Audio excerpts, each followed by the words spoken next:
قابل قبول نہیں ہوگا۔ بڑھاپے کے اندر بھی، جوانی کے اندر بھی، بچپن کے اندر بھی تعلیم کا حاصل کرنا ضروری ہے۔ اور یہ نبی کریم صلی اللہ علیہ وسلم نے فرمایا طلب العلم فریضۃ علی کل مسلم، ہر مسلمان پر علم کا حاصل کرنا فرض ہے۔ اس میں ہر مسلمان پہ جوان بھی شامل ہے یا نہیں ہے، بوڑھا بھی ہے کہ نہیں ہے، مرد بھی ہے نا، عورت بھی ہے نا، سب اس کے اندر شامل ہو گئے۔ اب یہاں بات آتی ہے کہ کیا فرمایا فریضۃ، علم حاصل کرنا کیا ہے؟ فرض ہے۔ کیا ہے؟ فرض ہے۔ اب فرض آپ سمجھتے ہیں کہ یہ دوسری بات ہے، ایک تو یہ کہ ہر ایک کے اوپر حاصل کرنا، اس میں مرد بھی ہے، عورت بھی ہے، بوڑھا بھی ہے، جوان بھی ہے، بچہ بھی، سب ہے۔ اور دوسری بات کیا ہے اس کے اندر کہ فرض ہے۔ فرض کس کو کہتے ہیں؟ فرض اس کو نہیں کہتے کہ کر لیا تو ٹھیک ہے، نہ کیا تو کوئی بات نہیں، یہ فرض نہیں ہے۔ کوئی کام کر لیا تو پھر بھی ٹھیک ہے، نہیں کیا تو پھر بھی ٹھیک ہے، یہ فرض نہیں ہوتا۔ فرض ایسے ہوتا ہے جیسے نماز پڑھنا فرض ہے، روزہ رکھنا فرض ہے، حج کرنا فرض ہے، زکوٰۃ دینا فرض ہے، ایسے ہی علم کا حاصل کرنا فرض ہے۔ اب جو فرض میں کوتاہی کرتا ہے، نماز فرض ہے نماز نہیں پڑھتا، تو اس کو سزا کا معاملہ ہوگا کہ نہیں ہوگا؟ اللہ اپنے فضل سے معاف فرما دے، اس کو پوچھنے والا کوئی نہیں۔ زکوٰۃ فرض ہے لیکن زکوٰۃ ادا نہیں کرتا تو پوچھ ہوگی یا نہیں ہوگی؟ ہوگی نا، نہیں فرض ہے نا۔ اسی طرح میرے بھائیو، علم دین کا اگر حاصل نہیں کیا تو اس کے اوپر بھی قیامت کے دن پوچھ ہوگی، سوال ہوگا اس سے۔ اب یہ ضروری نہیں کہ ہر بندہ عالم فاضل بنے، نہیں، کم از کم اس کی 24 گھنٹے کی زندگی دین کے مطابق کیسے ہوگی اتنا تو سیکھے، اتنا تو سمجھے۔ بہرحال یہ تعلیم کی حیثیت سے اس میں میں نے بات آپ کے سامنے یہ عرض کی ہے کہ بڑوں کے اوپر بھی یہ ذمہ داری ہوتی ہے اس کے اندر۔ اب علم کی اہمیت کیا ہے؟ ایک طرف علم ہے، ایک طرف دنیا ہے، مال۔ حضرت علی رضی اللہ تعالیٰ عنہ فرماتے ہیں کہ العلم خیر من المال، علم مال سے بہتر ہے۔ علم مال سے، دولت سے، پیسے سے، روپے سے، ڈالر سے، سونا چاندی سے، علم کیا ہے؟ وہ بہتر ہے۔ اب اس کے اندر کچھ باتیں بیان فرمائی کہ کیوں؟ فرمایا حضرت علی مرتضیٰ رضی اللہ تعالیٰ عنہ نے کہ مال کی حفاظت تمہیں کرنی پڑتی ہے اور علم تمہاری حفاظت کرتا ہے۔ مال کی حفاظت کس کو کرنی پڑتی ہے؟ جس کے پاس پیسہ ہے وہ جیب میں رکھے گا، اور زیادہ پیسہ ہو تو ہر وقت جیب میں رکھ کے نہیں پھرے گا، اسے اکاؤنٹ میں ڈال دے گا، گھر میں رکھ دے گا، چھپا کے رکھے گا، بعض اوقات گھر والوں سے بھی چھپائے گا، اس کی حفاظت کرنی پڑے گی اسے۔ تو مال کی حفاظت بندے کو کرنی پڑتی ہے اور علم یہ بندے کی حفاظت کرتا ہے، یہ اسے نفع نقصان کا بتاتا ہے، یہ اسے سیدھا راستہ دکھلاتا ہے، اچھائی برائی کی تمیز کرواتا ہے، اندھیرے سے روشنی میں لاتا ہے، اسے جنت کا راستہ دکھاتا ہے، اسے یہ علم جو ہے نقصانات سے بچاتا ہے، گناہوں سے اس کی حفاظت کرتا ہے۔ اب مال بہتر ہوا یا نہیں؟ جی، مال کی حفاظت ہمیں کرنی پڑے اور علم ہماری حفاظت کرے تو بہتر تو وہی ہے نا جو ہماری حفاظت کرے، افضل تو وہی ہوا نا۔ اور اس سے آگے کیا فرمایا؟ دوسری بات حضرت علی رضی اللہ تعالیٰ عنہ فرماتے ہیں کہ مال اگر تم خرچ کرو تو ختم ہوتا ہے، اور علم کو جتنا زیادہ خرچ کرو گے بڑھے گا، ختم نہیں ہوگا، ختم نہیں ہوگا۔ یہ تجربہ ہے یعنی مال پیسہ ہے، آپ کو خیر میں خرچ کرے تب بھی ختم ہوگا، یہ الگ بات ہے، ٹھیک ہے، اجر ملتا ہے، اس پہ ثواب ملتا ہے اور اس میں برکت ہوتی ہے، لیکن بہرحال وہ پیسہ جب خرچ ہوگا، چاہے خیر میں ہو چاہے شر میں ہو، ختم تو ہونا ہے اس میں۔ لیکن علم کو جتنا بھی آپ زیادہ خرچ کریں گے، جتنا بھی زیادہ پھیلائیں گے، جتنا بھی زیادہ اس کو آگے پڑھائیں گے، سکھائیں گے، اس کے اندر اضافہ ہوگا۔ تو اب ایک چیز ختم ہونے والی ہے، ایک چیز بڑھنے والی ہے، تو افضل تو وہی ہوئی نا جو بڑھنے والی ہو۔ اور تیسری بات، سیدنا علی مرتضیٰ رضی اللہ تعالیٰ کہ علم مال سے اس لیے بھی بہتر ہے کہ جو مالدار گزرے دنیا کے اندر وہ مٹ گئے، ان کا نام و نشان مٹ گیا۔ اگر کوئی ان کو یاد بھی کرتا ہے تو اچھائی کے ساتھ نہیں، برائی کے ساتھ کرتا ہے۔ اور جو علم والے ہیں وہ چاہے دنیا سے چلے گئے لیکن آج تک یاد کرتے ہیں، ان کے علم کے اثرات موجود ہیں، ان کے علم کے اثرات آج تک صحابہ کرام رضوان اللہ اجمعین، ہم نے دیکھا ہے حضرت ابو ہریرہ رضی اللہ تعالیٰ عنہ کو، کہاں ہیں؟ چلے گئے نا دنیا سے، لیکن ان کی کتنی احادیث آج پڑھائی جاتی ہیں، ان کا نام لیا جاتا ہے، ان کی بیان کردہ روایت کردہ حدیث موجود ہے، دیگر صحابہ کرام کی موجود ہے۔ کتنے علماء تو دنیا سے چلے گئے لیکن ان کے علم کے محنت کے اثرات آج بھی زندہ ہیں۔ تو جو دین کے علم والا ہوتا ہے وہ مرنے کے بعد بھی اس کا نام زندہ رہتا ہے، اور جو صرف مال سے محبت کرنے والا ہو اس کا نام اگر لیا بھی جائے گا تو اچھائی کے ساتھ نہیں لیا جائے گا۔ فرعون کے پاس بہت مال تھا لیکن کوئی اچھائی کے ساتھ اس کو نام لیتا ہے؟ قارون حضرت موسیٰ علیہ السلام کی قوم سے تھا، کتنا خزانہ تھا اس کے پاس، کتنی دولت تھی اس کے پاس، حتیٰ کہ اسی خزانے کے ساتھ وہ زمین میں دفن بھی ہو گیا۔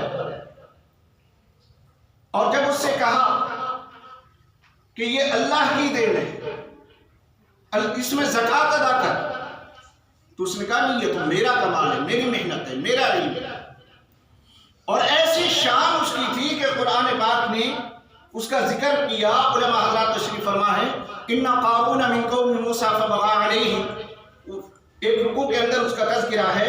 یہ موسیٰ علیہ السلام کی قوم سے تھا، جب نکلتا تھا نا اپنے خزانوں کے ساتھ اور لشکر کے ساتھ، ایسی شان و شوکت ہوا کرتی تھی۔ قرآن کہتا ہے کہ پھر جو دنیا دار لوگ ہوتے تھے نا، مالدار لوگ، دنیا دار، دین سے دور تھے جو تھوڑا سا، وہ جب اس کو دیکھتے تھے، اس کی شان و شوکت کو دیکھتے تھے تو کہتے تھے کہ کاش ہمیں بھی ایسا مل جائے، ہم بھی ایسا مالدار ہو جائے۔ آج ہم کہتے ہیں نا کوئی گاڑی والا جا رہا ہو، دوسرا جا رہا ہو، یار میرے پاس بھی ہو، مجھے بھی یہ مل جائے۔ بہرحال جائز طریقے سے تمنا کرنا کوئی منع بھی نہیں ہے، لیکن وہاں اللہ نے، میں جو بات عرض کرنا چاہتا ہوں، جب وہ دنیا دار یہ تمنا کرتے تھے کہ قارون جیسا مال خزانہ ہمیں بھی مل جائے، ہم بھی اس جیسے ہو جائیں، یا لیت لنا مثل ما اوتی قارون، تو اس وقت قرآن کہتا ہے وقال الذین اوتوا العلم، وہی کچھ لوگ علم والے بھی ہوتے تھے۔ کون ہوتے تھے؟ علم والے۔ میں علم کی بات کر رہا ہوں، میں علم کی اہمیت کی بات کر رہا ہوں کہ کچھ لوگ علم والے ہوتے تھے، جب وہ اور لوگوں کی خواہش دیکھتے تھے کہ ہم بھی قارون جیسے ہو جائیں تو علم والے کہتے تھے کہ نا یہ نہ سوچنا، یہ غلط سوچ رہے ہو، اس کی دولت کو نہ دیکھو، اس کے اس معاملے کو نہ دیکھو۔ اہل علم نہ خود اس کی خواہش کرتے تھے اس جیسا ہونے کی، بلکہ دوسروں کو بھی منع کرتے تھے۔ اور پھر کیا ہوا کہ جب وہ سامان کے ساتھ، خزانے کے ساتھ غرق ہوا تو پھر تمام لوگوں نے کہا کہ اچھا ہوا یا اللہ تیرا شکر ہے کہ تو نے ہمیں اس جیسا نہیں بنایا۔ تو دنیا والے، محبت مال سے کرنے والے دین سے دور، وہ ختم ہو جاتے ہیں، لیکن علم والے ہمیشہ دنیا سے جانے کے بعد بھی زندہ رہتے ہیں۔ یہ علم کی ایک برکت ہے۔ امام علامہ ابن بر رحمۃ اللہ علیہ فرماتے ہیں کہ علم کی فضیلت کے لیے اتنا ہی کافی ہے، یہ بات سمجھنا، ذرا نوٹ کرنا، ذہن نشین کرنا۔ علامہ ابن بر رحمۃ اللہ علیہ فرماتے ہیں کہ علم کی فضیلت کے لیے اتنا ہی کافی ہے کہ اگر آدمی کسی ان پڑھ کو عالم کہہ دے، ان پڑھ ہے، علم نہیں ہے اس کے پاس، لیکن کوئی کہہ دیتا ہے کہ یار یہ صاحب علم آدمی ہے، تو وہ خوش ہوتا ہے۔ ان پڑھ کو بھی اگر صاحب علم کہہ دیا جائے تو وہ کیا ہوتا ہے؟ غصہ کرے گا یا خوش ہوگا؟ کیوں جی؟ ناراض ہوگا یا خوش ہوگا، راضی ہوگا کہ بھئی میں تو ہوں تو ان پڑھ، میرے پاس تو کچھ نہیں، لیکن اس نے میری عزت کی ہے، مجھے صاحب علم کہہ دیا ہے، تو وہ اس سے راضی ہوگا، حالانکہ اس کے پاس علم نہیں ہے، لیکن کسی نے اسے صاحب علم کہہ دیا تو وہ راضی ہوگا، خوش ہو رہا ہے، یہ علم کی فضیلت ہے۔ اور دوسری طرف آپ کسی جاہل کو بھی جاہل کہہ کے دیکھ لیں، جی حضرت، کسی جاہل کو، وہ جاہل ان پڑھ ہو لیکن اس کو کوئی کہے کہ یار کیا بڑا جاہل آدمی ہے، تو وہ خوش ہوگا، وہ غصہ کرے گا؟ جی غصہ کرے گا نا، غصہ کرے گا نا۔ تو یہ جہالت کی جو ہے ایک الگ تعریف ہے، علم کی الگ تعریف ہے۔ جس کے پاس علم نہیں ہے اس کو بھی اگر کوئی صاحب علم کہہ دے تو وہ خوش ہوتا ہے، اور جاہل کو جاہل کہے تو وہ غصہ کرتا ہے۔ تو علم کی اتنی فضیلت ہی بہت زیادہ ہے، اتنی فضیلت بہت زیادہ ہے۔ اور علامہ ابن القیم رحمۃ اللہ علیہ فرماتے ہیں کہ علماء کی مثال ستاروں کی سی ہے۔ علماء کی مثال، توجہ ہے آپ کی میری بات کی طرف دی، علماء کی مثال، یہ نہ سوچیں کہ یہ تھوڑے ہیں زیادہ ہیں، نہیں، بات سنیں آپ بس، ٹھیک، یہ تو مجھے سوچنا چاہیے، آپ کو تو نہیں۔ تو یہ کیا فرمایا، علماء کی مثال کیسی ہے؟ ستاروں کی سی ہے۔ اب قرآن پاک نے ستاروں کی 3 مقصد بیان کی ہے۔ میں علماء حضرات کی موجودگی میں یہ طالب علم کی حیثیت سے بات کر رہا ہوں کہ ستاروں کے 3 مقصد قرآن پاک کے اندر اللہ پاک نے بیان کی ہے۔ ان میں پہلی بات کیا بیان کی؟ وَزَيَّنَّا السَّمَاءَ الدُّنْيَا بِمَصَابِيحَ، آسمان دنیا کو ستاروں کے ذریعے سے زینت بخشی ہے، خوبصورت بنایا۔ دوسری بات فرمائی رجوما للشیاطین، کہ ستاروں کے ذریعے سے شیاطین کو دھتکارا جاتا ہے۔ شیاطین نا خبریں سننے کے لیے آسمان کے قریب جاتے ہیں تو کبھی دیکھتے ہو نا ستارہ ٹوٹتا ہے، کہ ستارہ ٹوٹ کے گرا ہے، تو وہ شیاطین کو مارا جاتا ہے، ان کو بھگایا جاتا ہے اس کے ذریعے سے، ستاروں کے ذریعے سے۔ اور تیسری بات کیا فرمائی قرآن پاک کے اندر؟ ستاروں کا مقصد خصوصیت وَبِالنَّجْمِ هُمْ يَهْتَدُونَ، کہ ستاروں کے ذریعے سے لوگ کیا کرتے ہیں؟ راستہ تلاش کرتے ہیں۔ اب تو چلو دور دوسرا آ گیا، پہلے زمانے میں رات کو لوگ سفر کرنے والے، سمندر میں جہاز سفر کرنے والے، وہ ستاروں سے ہی رخ کا دیکھتے تھے۔ تو قرآن پاک کے اندر وَبِالنَّجْمِ هُمْ يَهْتَدُونَ، ستاروں سے رہنمائی حاصل کرتے ہیں، راستے تلاش کرتے ہیں۔ اب یہ 3 چیزیں آئیں، کون کون سی؟ کہ ایک تو آسمان کو زینت بخشی، اور دوسری شیاطین کو بھگانا، تیسرا ان کے ذریعے سے ہدایت حاصل کرنا، سیدھا راستہ تلاش کرنا، رہنمائی حاصل کرنا۔ اب یہی 3 چیزیں علماء میں، یہی 3 چیزیں علماء میں، ایک تو علماء سے زینت بنتی ہے، اور دوسری بات فرمایا کہ یہ شیاطین سے، شیطانوں سے تمہیں بچاتے ہیں، ان کی گمراہی سے، ان کی سازشوں سے، ان کے وسوسوں سے تمہیں باخبر کرتے ہیں۔ جیسے آسمان پہ ستاروں سے شیطانوں کو بھگایا جاتا ہے، ایسے ہی شیاطین کہ وہ تمہارا دشمن ہے، وہ کیسے تمہیں گمراہ کرتا ہے، اس کی چال کیا ہے، اس کی سازش کیا ہے، اس کے مکر و فریب کیا ہے، یہ علماء بتلاتے ہیں، یہ علماء بتلاتے ہیں۔ وَبِالنَّجْمِ هُمْ يَهْتَدُونَ، اور سیدھا راستہ کن کے ذریعے سے ہمیں پتہ چلتا ہے میرے بھائی؟ علماء کے ذریعے سے۔ کن کے ذریعے سے پتہ چلتا ہے؟ علماء کے ذریعے سے۔ اس لیے میں یہ عرض کروں گا کہ اگر علم نہیں بھی ہے تو علماء کی صحبت اختیار کرو، علم نہیں بھی ہے تو علماء کی صحبت اختیار کرو، علماء سے دور نہ رہو، علماء سے دوری کو نہ اپناؤ، علماء کی صحبت کو اختیار کرو، کیونکہ جب انسان علم بھی نہ ہو، علماء سے بھی دور رہے تو اس کے گمراہ ہونے کا خطرہ ہوتا ہے، اس کے گمراہ ہونے کا۔ صحابہ کرام کا دور ہے، حضرت علی رضی اللہ تعالیٰ عنہ کا دور ہے، اس وقت وہ خارجی فرقہ مولانا پیدا ہوا، حضرت علی رضی اللہ تعالیٰ عنہ کا دور تھا۔ اب میں اس کی تفصیل میں تو نہیں جاتا، لیکن سمجھانے کے لیے تھوڑی سی بات عرض کر رہا ہوں۔ خارجی فرقہ تھا، وہ خوارج کیا تھے؟ وہ ایسے تھے کہ انہوں نے بغاوت کر لی، وہ حضرت علی رضی اللہ تعالیٰ عنہ جیسے جلیل القدر صحابی دوسروں کو بھی کفر کا فتویٰ لگایا کرتے تھے، اور وہ جو ہے قرآن میں تعویلیں کرتے تھے، علماء فرماتے ہیں کہ قرآن میں تعبیر کرنے کی پہلی بدعت ان خارجیوں نے شروع کی تھی. مرضی کا تعبیر لے لینی، مرضی کی اس کے اثر رد و بدل کر دینا.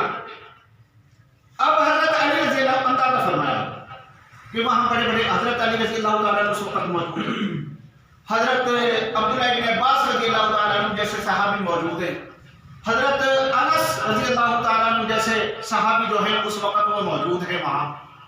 اتنے جلیل القدر صحابہ کے ہوتے ہوئے وہ خارجی فرقہ کیسے ہو گئے، کیسے وہ اس طرف آ گئے؟ تو اس کی وجہ علماء نے یہ لکھی ہے کہ وہ صحابہ کرام سے دور رہتے تھے، صحابہ کرام کے پاس نہیں آتے تھے، اپنے آپ کو مسلمان سمجھتے تھے، کہتے تھے، لیکن صحابہ کرام کی صحبت کو اختیار نہیں کرتے تھے. دین صحابہ کرام کے پاس تھا، قرآن صحابہ کرام کے پاس تھا. اگر وہ صحابہ کرام کی خدمت میں حاضر ہوتے تو دین سیکھتے، سمجھتے، قرآن کو سیکھتے اور وہ گمراہ نہ ہوتے. جب انہوں نے صحابہ کرام جو ان کا مرکز تھے ان سے دوری اختیار کی تو وہ گمراہ ہو گئے اور انہی لوگوں پر، انہی صحابہ پر وہ کفر کے فتوے لگانے لگے. نبی کریم صلی اللہ علیہ وسلم نے فرمایا تھا کہ اگر مجھے خارجی مل جائیں تو قوم عاد کی طرح ان کو قتل کر دو. ایسا کیوں ہے؟ تو وہ کیوں انہوں نے بغاوت کی، کیوں وہ گمراہ ہوئے کہ وہ صحابہ کرام سے دور ہوئے، ان کی صحبت میں نہیں آئے، ان کے قریب نہیں آئے. قریب آتے تو دین سیکھتے، قریب آتے تو دین سیکھتے اور گمراہی سے بچ جاتے. تو اس لیے آج اگر جہالت کہیں نظر آتی ہے نا تو اس کی وجہ میرے بھائیوں ناراض نہ ہونا علماء سے دوری ہے، علماء سے دوری ہے، یہ اس کا نتیجہ ہے. تو اس لیے کوشش یہ کریں کہ ہم علم بھی حاصل کریں اور علماء کی صحبت کو بھی ترک نہ کریں، علماء کی صحبت کو ترک نہ کریں. اللہ کے نبی نے فرمایا ان العلماء ورثۃ الانبیاء، کہ علماء انبیاء کے وارث ہیں اور انبیاء کی جو میراث ہوتی ہے وہ درہم و دینار نہیں ہوتی، وہ دین ہوتا ہے، وہ علم ہوتا ہے، وہ علم ہوتا ہے. تو اس لیے علم کی اہمیت اور علم کی قدر ہر ایک کے لیے ہر عمر کے اندر ضروری ہے. جوان ہو وہ بھی علم حاصل کرے، بوڑھا ہو وہ بھی علم حاصل کرے. کتنے واقعات ایسے موجود ہیں کہ جنہوں نے 60-70 سال کی عمر میں قرآن پاک حفظ کیا، ایسے واقعات ملتے ہیں. تو یہ عذر اللہ کے ہاں قابل قبول نہیں ہوگا. یہاں اب الحمدللہ یہ آج جو ہم جس مقصد کے لیے جمع ہیں، یہ دینی ادارہ، آج یہاں کتنی بچی فارغ ہو رہی ہے، تقریباً 9 بچی الحمدللہ. اور ظاہر ہے یہ آپ حضرات کی ہوں گی، علاقے سے ہوں گی. بہرحال جو بھی بیٹیاں ہیں ہماری 9 بیٹیاں 9 بچیاں جو ہے وہ اس ادارے سے فارغ ہو رہی ہیں اور آج کے بعد کیا ہوگا کہ وہ عالمہ کہلائیں گی. یہ کس چیز کی برکت سے؟ دین کی برکت سے. گھر میں بھی ان کی عزت ہوگی، باہر بھی ان کی عزت ہوگی. تو عزت ان کو کس چیز کی برکت سے ملے گی؟ علم کے ذریعے سے، علم کے ذریعے سے. تو فرمایا کہ علم سے زیادہ افضل چیز اللہ نے انسان کو کوئی نہیں دی. علم سے زیادہ افضل چیز اللہ نے کوئی نہیں دی. اب امام بخاری رحمۃ اللہ علیہ، میں تو ایک طالب علم ہوں، طالب علم کی حیثیت سے بات کر رہا ہوں. امام بخاری رحمۃ اللہ علیہ، اب یہاں قرآن پاک کے اندر ایک آیت شروع میں نے آپ کے سامنے پڑھی تھی، فَعَلَمْ أَنَّهُ لَا إِلَهَ إِلَّا اللَّهُ وَاسْتَغْفِرْ لِذَنبِكَ. اس آیت کی روشنی میں امام بخاری رحمۃ اللہ علیہ نے ایک باب باندھا. اب اس کا کیا ہے، علم کی فضیلت اس سے کتنی آتی ہے کہ العلم باب العلم قبل القول والعمل، کہ قول اب اور عمل سے پہلے علم کا بات. قول کس چیز کو کہتے ہیں؟ بات کرنا، زبان سے جو آدمی بات نہیں کر رہا ہے. اور عمل کیا ہوتا ہے؟ جو بھی انسان فعل کرتا ہے، کام کرتا ہے. اب قول اور فعل یہ سب سے زیادہ اہم ہوتے ہیں، لیکن ان سے بھی پہلے اب آیت کو آپ دیکھیں، فَعَلَمْ، یہ پہلے کہ علم حاصل کر لو، جان لو. علم کا معنی کیا ہوتا ہے؟ کیا ہوتا ہے؟ آپ حضرات سے پوچھا. جاننا ہوتا ہے. عالم کس کو کہتے ہیں؟ جاننے والے کو کہتے ہیں. بہرحال عالم کی اصطلاح ضرور استعمال ہوتی ہے، لیکن کبھی بھی کوئی اپنے آپ کو کامل نہیں سمجھ سکتا. ہر انسان طالب علم کی حیثیت رکھتا ہے. تو یہ ایک بس چل رہا ہے. تو وہ فَعْلَمْ اس سے آگے کیا ہے؟ انہو لا الہ الا اللہ. لا الہ الا اللہ بنیاد ہے دین کی، پہلا کلمہ ہے، لیکن اس آیت میں لا الہ الا اللہ بعد میں کہا ہے، فَعْلَمْ پہلے فرمایا. بات سمجھ آئی کہ نہیں آئی؟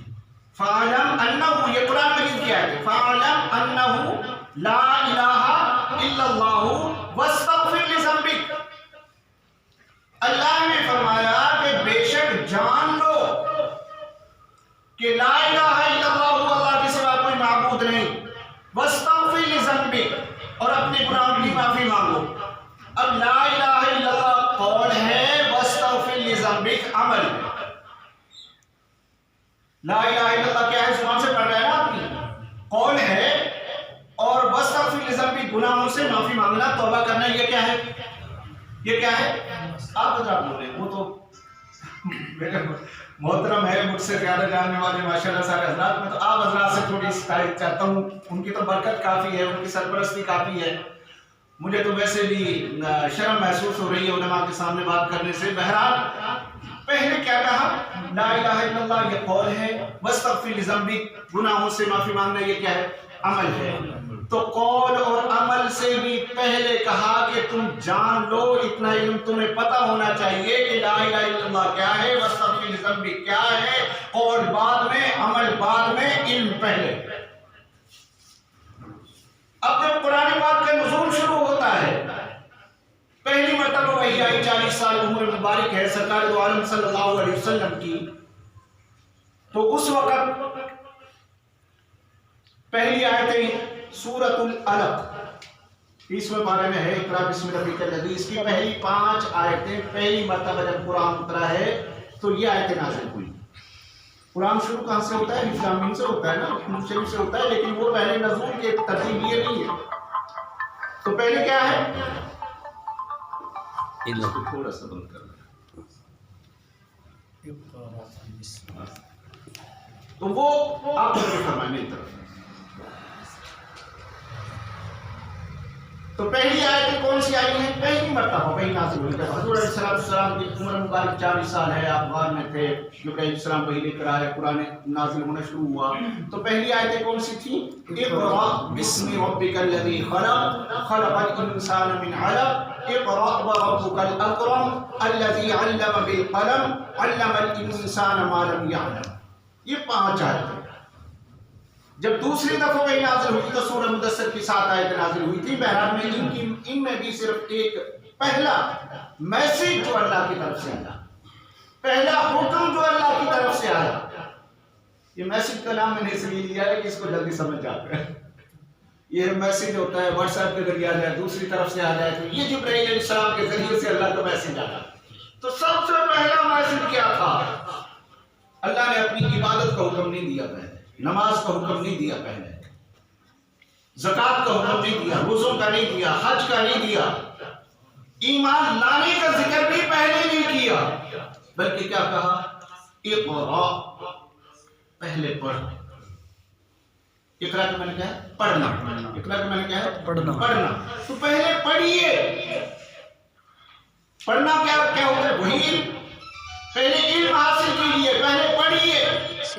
تو اس سے آپ اندازہ لگائیں کہ اقرأ یہ پڑھنا، تعلیم دینا، تعلیم حاصل کرنا، یہ سب سے اہم ہے. باقی معاملات اس کے بعد ہیں. باقی معاملات اس کے بعد.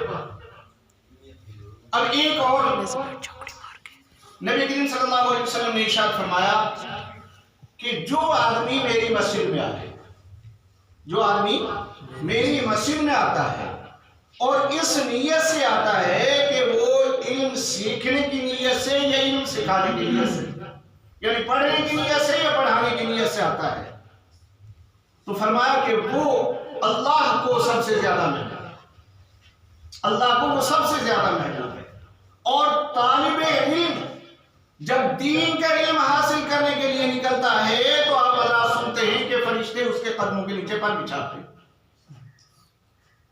یہ جن کو ہم غریب یتیم مسکین اور سمجھتے ہیں نا، یہ بچیاں جو آ رہی ہوتی ہیں بیچاری گھروں سے نکل کے آ رہی ہیں، پڑھ رہی ہیں، بچے آ رہے ہیں جن کو ہم کوئی خاص لوگ عزت کی نظر سے نہیں دیکھتے، بس ویسی سمجھتے ہیں. لیکن اللہ ماشاءاللہ سب کی بات میں نہیں کر رہا ہوں. تو ان کے کیا ہے، ان کی قدر کیا ہے؟ جو قرآن سیکھنے کے لیے آ رہا ہے، جو حدیث پڑھنے کے لیے بچے بچیاں آ رہے ہیں مدرسوں میں مسجدوں میں، تو کیا ہو رہا ہے؟ ان کے قدموں کے نیچے نورانی فرشتے پر بچھا رہے ہوتے ہیں. والذین اوتوا العلم درجات، تمہیں یہ جو درجہ دیا گیا، مقام اور مرتبہ دیا گیا ہے دوسری تمام مخلوق سے، حتیٰ کہ فرشتوں سے بھی افضل بنایا گیا، وہ علم کی وجہ سے ہے. حضرت آدم علیہ السلام جب فرشتوں سے کہا تھا کہ اللہ پاک نے کہ اس کو سجدہ کرو، تو اس وقت کون سی فضیلت حضرت آدم علیہ السلام کی کہ وہ کچھ نام تھے تمام چیزوں کے، وہ اللہ نے حضرت آدم علیہ السلام کو سکھائے، فرشتوں کو نہیں بتلائے. تو وہ فضیلت اللہ نے کہا انی اعلم ما لا تعلمون، جو میں جانتا ہوں تم نہیں جانتے. یہ آدم تم سے افضل ہے، یہ تم سے افضل ہے. یا تو فرشتوں نے مانا اور اپنی کم علمی کا اعتراف کیا. سبحانک لا علم لنا الا ما علمتنا انک انت العلیم الحکیم.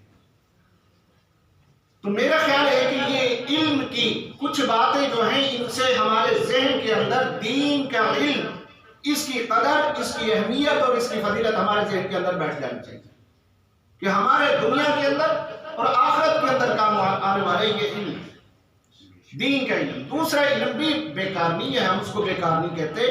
کوئی بھی مدرسے والے دنیاوی علوم کے مخالف نہیں ہیں، یاد رکھیں، مخالف نہیں ہیں، لیکن وہ ایک فنون کی حیثیت رکھتے ہیں.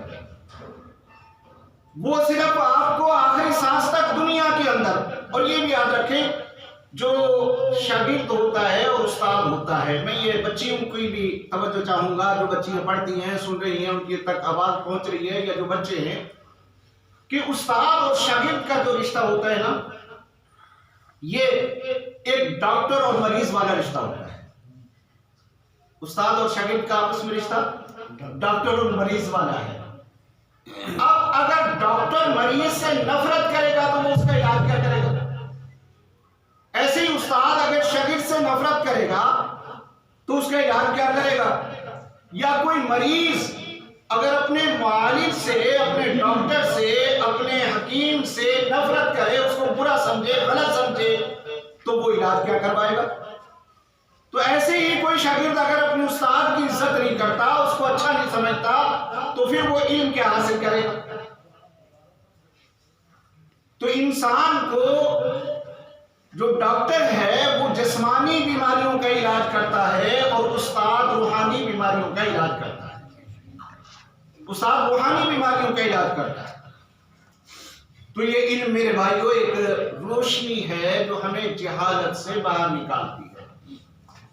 اللہ نے فرمایا هل يستوي الذين يعلمون والذين لا يعلمون، فرمایا کہ جاننے والے اور نہ جاننے والے برابر نہیں ہو سکتے. ایک آدمی علم والا ہے اور دوسرا بغیر علم کے ہے، تو وہ برابر نہیں ہو سکتے. جیسے اندھیرا اور اجالا برابر نہیں ہو سکتے، علم اور جہالت بھی ایسے ہی برابر نہیں ہو سکتے. عبادت کی میں نے شروع میں بات عرض کی کہ علم کا حاصل کرنا عبادت ہے، اس لیے کہ عبادت جو بھی آپ کریں گے وہ صحیح علم کے بغیر ہو ہی نہیں سکتی. علم کے بغیر وہ عبادت صحیح ہو ہی نہیں سکتی. وہ عبادت بنے گی تب جب علم اس کے اندر ہوگا، علم پہلے ہوگا، اس کے بارے میں پتہ ہوگا.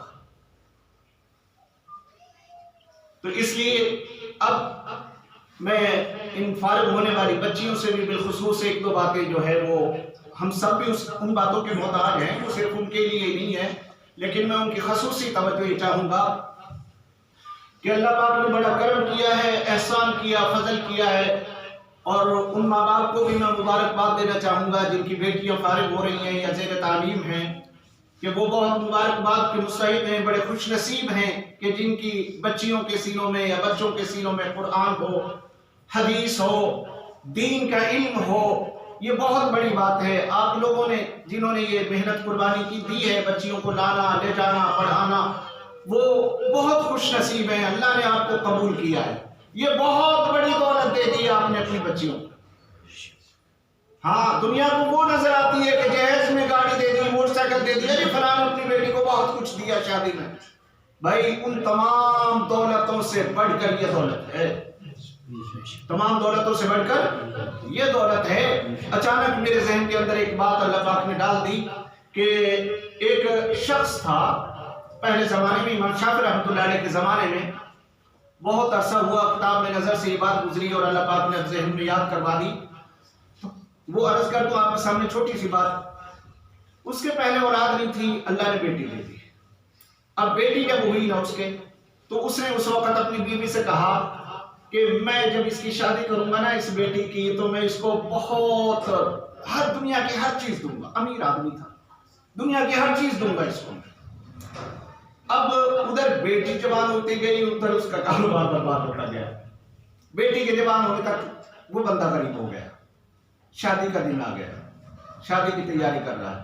بیوی نے بلایا اور کہا اپنے شوہر سے کہ تجھے یاد ہے تو نے جب یہ پیدا ہوئی تھی تو تو نے کیا قسم کھائی تھی؟ اب قسم اس نے کیا کھائی تھی؟ جذبات میں آ کر آدمی کچھ الفاظ میں زبان سے ایسے نکال دیتا ہے نا۔ اس نے قسم یہ کھائی تھی کہ میں اسے دنیا کی ہر چیز دوں گا، اگر نہ دے سکا تو میری بیوی کو طلاق۔ میں دنیا کی ساری دولت دوں گا، اگر نہ دے سکا تو بیوی کو طلاق۔ بعض اوقات بندہ جذبات میں ہوتا ہے نا، گھر میں جھگڑا لڑائی ہے، تو فلاں جگہ گئی تو تجھے طلاق، تو فارغ۔ وہ 2 دن 4 دن بعد چلی بھی جاتی ہے، وہ بھی بھول جاتا ہے، وہ بھی بھول جاتا ہے، چل رہا ہے ٹھیک۔ تو وہ اس نے کہا، اب وہ بیوی نے یاد دلوایا کہ تو نے تو یہ قسم کھائی تھی اور اب بیٹی کو رخصت کر رہا ہے اور تیرے پاس تو کچھ بھی نہیں ہے، مال دولت وہ بات نہیں رہی، تو اب تو قسم تو تیری نہیں پوری ہو سکتی، تو دے کچھ نہیں سکتا، تو ظاہر ہے مجھے طلاق ہو۔ اب کیا کرے؟ اب وہ بندہ بڑا پریشان کہ یہ کیا ہوا، اس کا حل کیا ہے؟ علماء سے پوچھتا ہے جا کر، لیکن کسی کے پاس نہیں۔ کسی نے مشورہ دیا امام شافعی رحمۃ اللہ علیہ کے پاس جاؤ۔ یہ بہت قیمتی بات ہے میرے بھائی، ذہن نشین کرنا۔ امام شافعی رحمۃ اللہ علیہ کے پاس جاؤ۔ وہاں گیا، حضرت میں تو جب یہ بچی پیدا ہوئی تو یہ قسم کھا اٹھا کہ میں اسے دنیا کی ساری دولت دوں گا شادی کے موقع پر، تو اگر نہ دے سکا تو میری بیوی کو طلاق، تو آج تو میرے پاس کچھ ہے نہیں، تو میں کیا کروں؟ میری بیوی کو تو طلاق ہو جائے گی۔ امام شافعی رحمۃ اللہ علیہ نے کہا پریشان نہ ہو، تو ایسا کر کہ جب تو گھر سے بیٹی کو رخصت کرے نا تو قرآن پاک لا کر اس کو دے دینا اور کہنا کہ لے بیٹی میں نے دنیا کی ساری دولت تجھے دے دی۔ کیا دیا؟ کیا دیا؟ قرآن پاک۔ کہ قرآن پاک اس کو دے دینا لا کر کہ لے بیٹی میں نے تجھے دنیا کی ساری دولت دے دی، تیری قسم بھی پوری ہو جائے گی، بیوی کو طلاق بھی نہیں ہوگی، کیونکہ قرآن سے بڑھ کر کوئی دولت ہے ہی نہیں۔ قرآن سے بڑھ کر کوئی اور دولت ہے ہی نہیں۔ ساری دنیا کے خزانے، سونا چاندی، ہیرے جواہرات اس کے مقابلے میں کچھ بھی نہیں۔ تو اس نے وہی کیا۔ تو جن ماں باپ کی بیٹیاں فارغ ہو رہی ہیں انہوں نے بہت بڑی دولت اپنی بچیوں کو دے دی ہے۔ اب میں ان بچیوں سے 1-2 باتیں عرض کرنا چاہتا ہوں۔ جیسے ہی حضرت قاری جان محمد صاحب دامت برکاتہ ڈاریہ تشریف لاتے ہیں تو پھر دعا ہوگی انشاءاللہ۔ پہنچنے والے ہیں وہ، آپ حضرات تھوڑا سا سکون سے تشریف فرما دیں، انشاءاللہ اجر ملے گا، ثواب ملا۔ بڑی بابرکت تقریب ہے یہ۔ تو وہ اب میں اپنی بیٹیوں سے ان سے یہ بات عرض کرنا چاہتا ہوں۔ اللہ پاک نے عالمہ بنا دیا ہے، ختم بخاری کی تقریب ہے، آخری حدیث جو آج ان کی ہوگی اس کا سبق، اس کے بعد کیا ہوگا؟ عالم۔ اور اسی طرح پورے ملک کے اندر مدارس میں یہ ختم بخاری کی تقریبیں ہو رہی ہیں بچوں کی، بچیوں کی۔ تو بچے جو فارغ ہوتے ہیں وہ عالم بن گئے اور جو بچیاں ہیں وہ عالمہ کہلائیں گی۔ لیکن اب جو یہ آخری حدیث ہے، اب تھوڑی سی اس کے بارے میں 1-2 باتیں عرض کرنا چاہتا ہوں۔ میں ایک طالب علم کی حیثیت سے بڑوں کی بات نقل کر رہا ہوں، بس اتنی بات ہے، بڑوں کی بات نقل کر رہا ہوں۔ تو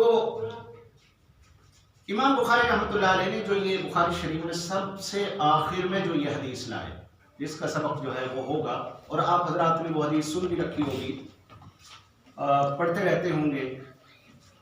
حضرت ابو ہریرہ رضی اللہ تعالیٰ عنہ نے اس حدیث کو روایت کیا ہے، کلمتان حبیبتان الی الرحمن خفیفتان علی اللسان ثقیلتان فی المیزان سبحان اللہ وبحمدہ سبحان اللہ العظیم۔ یہ ہے وہ حدیث پاک جو بخاری شریف میں آخری ہے، جو آخری سبق کے طور پر طلباء جو ہیں ان کو وہ پڑھائی جاتی ہے۔ اب یہاں چھوٹی سی بات میں عرض کرنا چاہتا ہوں، بخاری شریف کی سب سے پہلی حدیث کیا ہے؟ انما الاعمال بالنیات۔ یہ بھی تقریباً ہر ایک کو یاد ہے نا جی؟ یہ تو ان پڑھ آدمی نا، کوئی بھی بات ہو نا وہ بھی کہہ دیتا ہے انما الاعمال بالنیات، اعمال دا دار مدار نیت ہوتا ہے جی، وہ بھی اس بات کو جانتا ہے۔ اور میرے خیال سبحان اللہ و بحمدہ سبحان اللہ العظیم یہ کلمات کی تقریباً اکثر لوگ جانتے ہیں۔ تو بخاری شریف تو آپ نے پڑھ لی تھی، کیوں جی؟ پہلی حدیث بھی آتی ہے، آخری بھی آتی ہے، ٹھیک ہے۔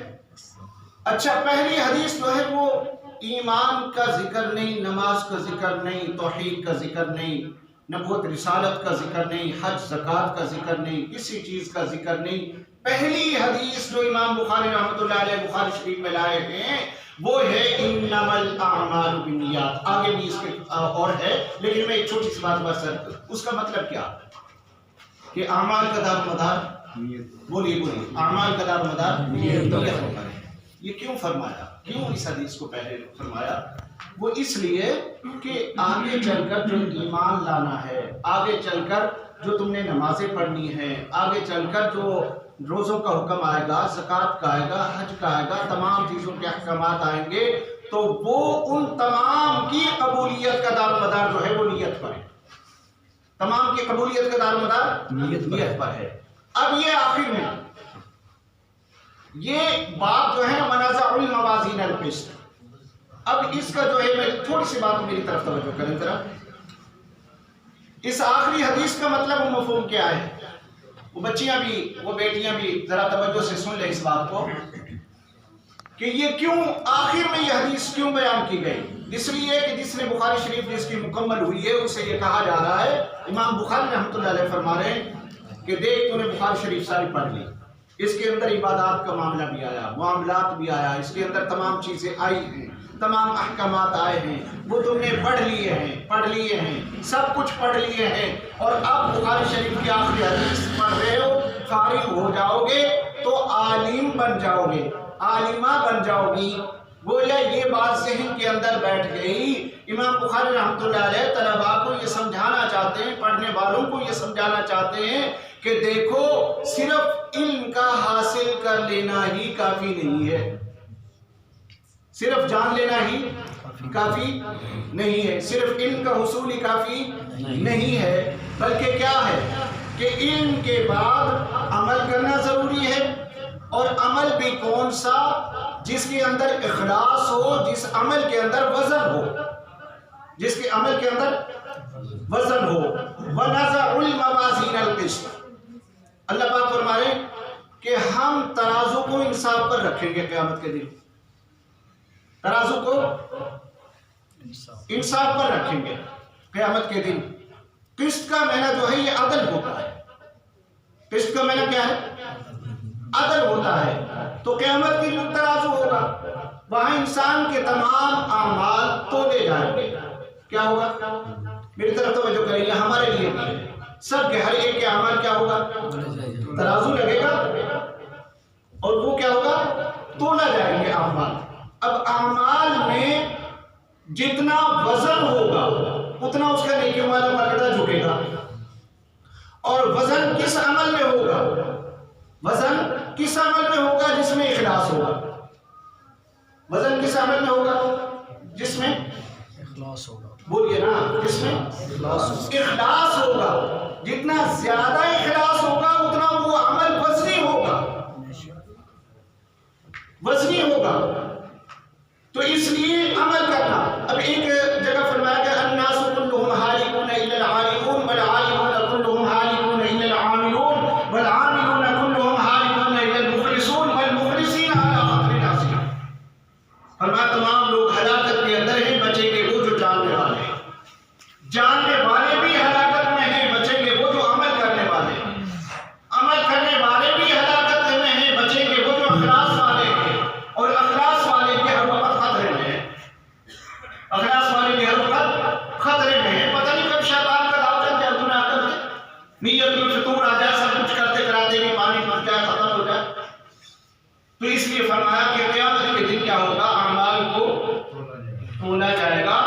وہاں تولنے والے کون ہوگا؟ میزان کس پہ؟ اللہ کے۔ اب منصف کون ہوگا قیامت کے دن؟ بولیے، منصف کس کو کہتے ہیں؟ انصاف کرنے والا۔ منصف کون ہوگا؟ اللہ ہوگا۔ اور اللہ صرف منصف ہی نہیں ہوگا، اس دن کا مالک بھی ہوگا، مالک یوم الدین۔ یہ تو ہوتا ہے نا کہ صرف منصف بن جائے، جج بن جائے، لیکن وہ مالک نہیں ہے۔ لیکن قیامت کے دن منصف بھی اللہ ہوگا، مالک بھی اللہ ہوگا۔ اب مالک کو تو پھر اختیار ہوتا ہے نا جو چاہے جس کے لیے جو فیصلہ کر دے، لیکن فرمایا کہ ہم انصاف کریں گے۔ اس دن انصاف کا ترازو ہوگا، انصاف کا ترازو، عدل ہوگا اس دن، اس کے ساتھ زیادتی نہیں ہوگی۔ تو اس دن جو ہے اعمال، بعض روایت کے اندر ہے کہ اعمال کو تولا جائے گا، اور بعض کے اندر یہ ہے کہ انسان کو، اس بندے کو بھی تولا جائے گا۔ جن کے پاس نیکیاں ہوں گی نا، وہ چاہے دنیا کے اندر کمزور سے کیوں نہ ہوگا، وہ میزان میں، ترازو میں بہت ان کا وزن ہوگا نیک اعمال کی وجہ سے۔ اور جس کے پاس نیک عمل نہیں ہوں گے نا، دنیا میں چاہے وہ 6 من کی باڈی کیوں نہ رکھتا ہو پہلوان، لیکن ترازو میں اس دن کچھ بھی نہیں ہوگا، اس دن کا اس کا وزن کچھ بھی نہیں ہوگا۔ تو یہ وزن، اعمال گنے نہیں جائیں گے، نمازیں گنی نہیں جائیں گی، اس نے 100 پڑھی، اس نے 500 پڑھی، اس نے 1000 پڑھی، کتنی نماز پڑھی فرشتوں بتاؤ، یہ نہیں ہوگا۔ اس نے کتنے حج کیے، یہ نہیں ہوگا۔ اس نے کتنے روزے رکھے، گنے نہیں جائیں گے۔ زکات کتنی دی، گنے نہیں جائیں گے، بلکہ تولے جائیں گے۔ یہ نہیں کہا اللہ نے کون کتنے عمل کر کے آتا ہے، بلکہ فرمایا لیبلوکم ایکم احسن عملا، کون اچھے عمل کر کے آتا ہے۔ اگر اچھے ہیں، تھوڑے ہی کیوں نہ ہوئے، وزن بڑھے گا، وزن بڑھے گا۔ تو سب سے زیادہ وزن، میں یہاں ایک بات اور بھی عرض کر دوں کہ فرمایا کہ اخلاق کا وزن، اعمال میں اخلاق، اچھے اخلاق کا وزن سب سے زیادہ ہوگا۔ اور یہی حضور علیہ السلام نے فرمایا کہ انما بعثت معلما، کہ مجھے معلم بنا کر میں بھیجا گیا ہے، اور وہ بعثت لاتمم مکارم الاخلاق، اور اخلاق کو بھی پورا کرنے کے لیے، مکمل کرنے کے لیے مجھے بھیجا گیا ہے۔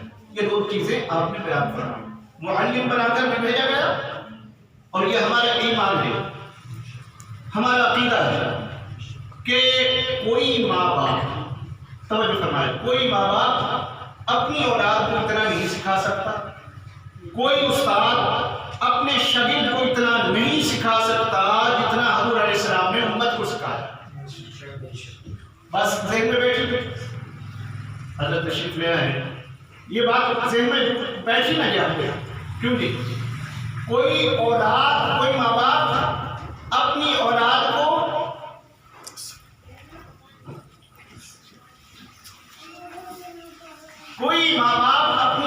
کو اتنا نہیں سکھا سکتا، کوئی استاد اپنے شاگردوں کو اتنا نہیں سکھا سکتا جتنا کہ حضور علیہ السلام نے امت کو سکھایا۔ تو اس لیے علم کے بعد صرف ذہن میں یہ نہ رہے بچیوں کے یا تو کسی کے یا میرے اور کسی کے، عالم بننے کے بعد اب کچھ نہیں کہ ہم تو سب کچھ ہو گئے۔ فرمایا تمہارے اعمال کا بھی وزن ہوگا، تمہارے اقوال کا بھی وزن ہوگا، اعمال کا بھی وزن ہوگا اور قول کا بھی، بات کا بھی، جو زبان سے بولو گے اس کا بھی وزن ہوگا، جو کرو گے وہ بھی وزن ہوگا۔ تو جو عالم ہو رہا ہے، فارغ ہو رہا ہے بچہ یا بچی، اس کے لیے خاص طور پہ کہ عالم بننے کے بعد یہ جو دستار بندی ہو رہی ہے، یہ تیرے سر پہ بہت بڑا بوجھ ہے، یہ جو دوپٹہ پوشی ہو رہی ہے، یہ بڑی ذمہ داری کا بوجھ تیرے اوپر آ گیا ہے کہ آج کے بعد جو زبان سے بولے گا اس کا بھی تو ذمہ دار ہے، جو کرے گا اس کا بھی تو ذمہ دار ہے۔ اس کے بارے میں پوچھا جائے گا، جو زبان سے نکلے، جو باتیں نصیحت کرو گے، جو مسئلے مسائل بتاؤ گے، جو بھی بات کرو گے، تو وہ کرنا پڑے گا قیامت کے دن۔ تو یہ اب مزید جو ہے حضرت تشریف لے آئے ہیں، کچھ باتیں، قیمتی جملے، کلمات اپنے ارشادات بیان فرمائیں گے، اور اس کے بعد دعا خیر ہوگی۔ جی حضرت تشریف